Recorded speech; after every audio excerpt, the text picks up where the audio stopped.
8장에서 마지막으로 보려고 하는 내용은 이제 과도한 재정 정책으로 인해서도 인플레이션이 발생할 수 있는데요.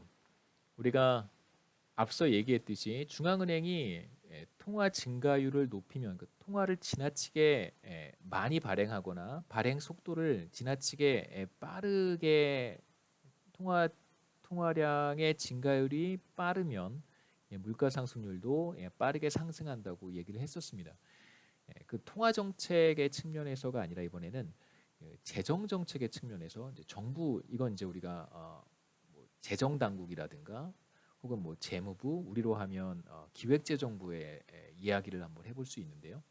정부가 재정 정책을 무리하게 시행할 경우에도 심각한 인플레이션이 이제 초래될 수 있습니다. 그 지금 우리가 그 비슷한 상황에 처해 있는데 앞으로 어떻게 될지도 한번 조금 살펴볼 필요가 있을 것 같아요. 정부가 한 해 동안 쓸 수 있는 돈은 세 가지 경로를 통해서 조달이 됩니다. 그러니까 파이낸스 측면에서 보면 첫 번째가 조세 수입이고요. T라고 제가 표시를 했습니다. 두 번째는 국채를 새로 발행하는 거예요. 그래서 B는 그래서 T는 T 시점에 이미 우리가 발행한 국채 혹은 국가채무 수준이라고 볼 수 있고요. 국채 규모가 있겠죠. 그 다음에 이건 BT 플러스 1은 이제 T 플러스 1에 추가로 발행하는 죄송합니다. BT 플러스 1에서의 국채 규모예요. 이 둘의 차이가 T기와 T 플러스 1기 사이에 추가로 발행하는 국채 규모라고 할 수 있겠죠. 제가 이걸 편의상 델타의 B라고 표시했습니다. 그래서 델타의 B라고 하면 이 표현이 조금 더 좋을 것 같네요. 다시 한번 기호를 좀 바꿔서 여러분들 헷갈리실 것 같아서 T 플러스 1을 쓰면 아직 도래하지 않은 미래처럼 보이잖아요.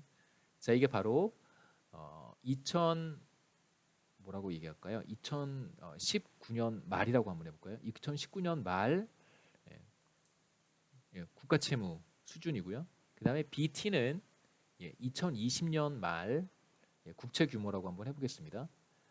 자, 그러면 BT-의 BT-1은 바로 2000년 한 해 동안 추가로 발행되는 국채다 이렇게 얘기할 수 있겠죠. 이게 T-1이 이제 작년 말 국가 채무 수준 혹은 뭐 국채 규모 이미 발행된 국채 규모고요. 그다음에 BT는 이제 올해 말에 얼마가 될지 모르겠지만 국가 채무 수준 혹은 국채 규모가 있을 거예요. 이 둘의 차이가 바로 올해 한 해 동안 발행되는 추가로 발행되는 신규 국채 규모라고 할 수 있습니다. 그래서 국채를 발행한다는 것은 기본적으로 국채 시장에서 정부가 국채를 공급하는 거잖아요. 종이 쪼가리 같은 걸 이렇게 공급하는 겁니다. 종이 쪼가리 같은 걸 공급하면 이제 다양한 금융기관이라든가 이제 경제 주체들이 그 종이 쪼가리를 사요. 몇억, 몇십억, 몇백억 이렇게 이제 매입을 합니다. 그러면 이제 정부는 국채를 팔아서 자금을 조달하게 되고 그 조달한 자금을 이제 정부 지출에 사용하는 것이죠.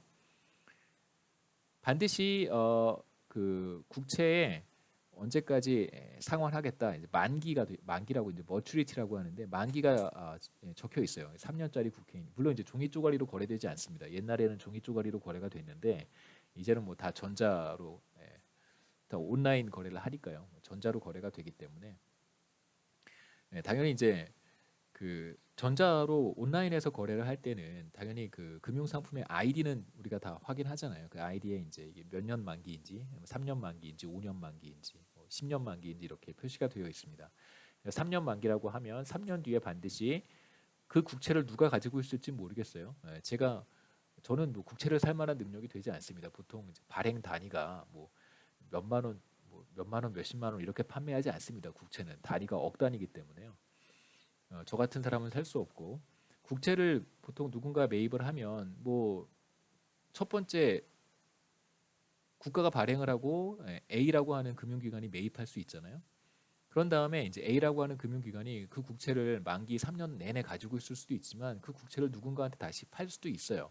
여하튼 그래서 만기가 되면 누가 그 국채를 가지고 있는지는 모르겠지만 만기가 되면 이제 그 국채 만약에 1억짜리 국채면 이제 1억을 상환해야 되는 것이죠. 정부가 다시 이제 1억 원을 주고 그 국채를 가지고 있는 사람들, 국채를 가지고 있는 기관이 된 사람한테 그 그 액면가가 있습니다. 이게 1억짜리 국채다, 뭐 10억짜리 국채다, 뭐 100억짜리다 이렇게 액면가가 있으니까 그 액면가를 주는 것이죠.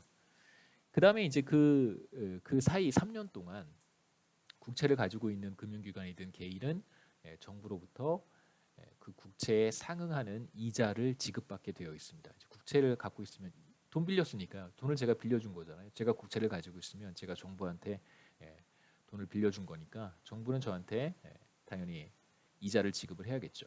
그래서 국채를 보유한 사람에게 혹은 기관에게 정부는 이자도 지급해야 되고 만기가 되면 그 국채를 상환해야 됩니다. 그렇게 해서 자금을 조달할 수 있고요. 이 델타 B고 M은 여러분 똑같이 생각하시면 돼요. 색깔을 바꿔서 자 M 이렇게 써놓으면 되겠죠. M이 2019년 말에 뭐 통화량의 종류가 여러 가지가 있다는 거 우리가 봤지만 그냥 뭐 대표적으로 현금 통화 그 다음에 혹은 뭐 M1 혹은 M2 다 좋습니다. 그 다음에 이게 20년 말에 통화량이라고 할 수 있어요.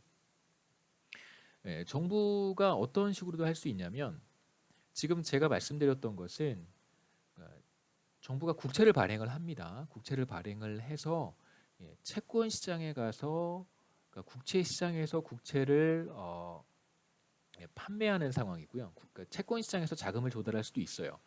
자, 그럴 수 있을 뿐만 아니라 또 하나의 방식은 뭐냐면 정부가 국채를 발행을 한 다음에 그 국채를 그냥 중앙은행한테 주는 거예요. 중앙은행한테 그냥 판매하는 겁니다. 뭐 준다는 표현은 좀 이게 다 기록에 남으니까 제가 막 말을 하기는 좀 그렇고요. 중앙은행에 판매를 하는 거죠. 그럼 중앙은행이 매입을 하고 그것에 대한 반대급부로 통화를 재정당국한테 넘겨주는 것이죠. 그러니까 사실은 채권 시장에서 거래가 일어나지 않을 뿐이지 실제로는 사실 이 형태와 비슷한데 자 우리가 이렇게 구분하는 이유는 거래가 중앙은행과 중앙정부 사이에 이루어지기 때문에 보통은 화폐 증발의 형태로 표시를 합니다. 이것도 사실 우리가 정부가 파이낸스를 하는 방법 중에 하나라고 볼 수 있겠죠. 정부의 예산 제약은 정부의 지출을 G라고 쓴 것이고요. 그 다음에 조세 수입, 세금을 걷어서 자금을 조달할 수도 있고 국채를 발행을 해서 자금을 조달할 수 있고요. 이거 지금 계속 얘기되고 있는 재난지원금하고도 밀접한 관련이 있습니다. 그 재난지원금을 조달해야 되는데 세금을 더 거둘 수는 없잖아요. 이건 넌센스입니다. 그렇죠? 예. 그 재난지원금을 지급해야 되는데 세금을 더 걷어서 지급할 수는 없으니까 이건 사실 활용할 수 없는 방법이어서 정부가 생각하는 것이 둘 중에 하나일 거예요. 하나가 바로 국채를 발행하거나 아니면 국채를 발행해서 이거 다 모든 물량을 국채시장에 풀 수는 없어요. 그러면 국채시장이 충격을 받을 수 있습니다. 채권시장이 충격을 받을 수도 있습니다. 자, 그럼 어떻게 하냐면 이걸 일부는 중앙은행한테 넘기는 거죠. 그래서 지금 재난지원금의 형태는 앞으로 어떻게 될지 잘 모르겠지만 예상되는 결과는 이렇게 중앙은행이 매입할 거예요. 국채를. 그 방법밖에 없습니다. 국채시장에 지금 재난지원금의 모든 재원을 국채시장에 넘겨서 조달하는 건 제가 봤을 때 불가능해요. 당연히 이제 정부 지출에는 기존에 발행된 국공채에 대한 이자 지급이 여기 다 또 포함이 되어 있습니다. T는 조세 수입, 델타 B는 국채 신규 발행. 제가 아까 말씀드렸듯이 2020년 한 해 동안 추가로 늘어나는 국채. 그다음에 델타 M은 아까도 말씀드렸듯이 올 한 해 동안 추가로 늘어나는 통화량, 통화 증발이라고 제가 표시를 했습니다. 간단한 데이터를 하나 보여드리면 2017년, 18년 제가 두 해의 데이터가 있어서요 가지고 왔는데 중앙정부의 국채가 2017년 말 623조 원이고요. 대충 한국의 GDP 규모가요 2,000조쯤 됩니다. 2,000조. 지금 2,000조 조금 안 돼요. 한 해 동안 2,000조 가운데 중앙정부의 국채가 600조가 넘고요. 중앙정부만 들어가 있기 때문에 지방정부라든가 공공기관 합산하면 이것보다 훨씬 더 많겠죠. 공공기관의 부채가 제가 알기로 중앙정부 수준만큼 많은 걸로 알고 있습니다. 여하튼 이것만 보시죠. 데이터를 제가 따로 준비 안 했으니까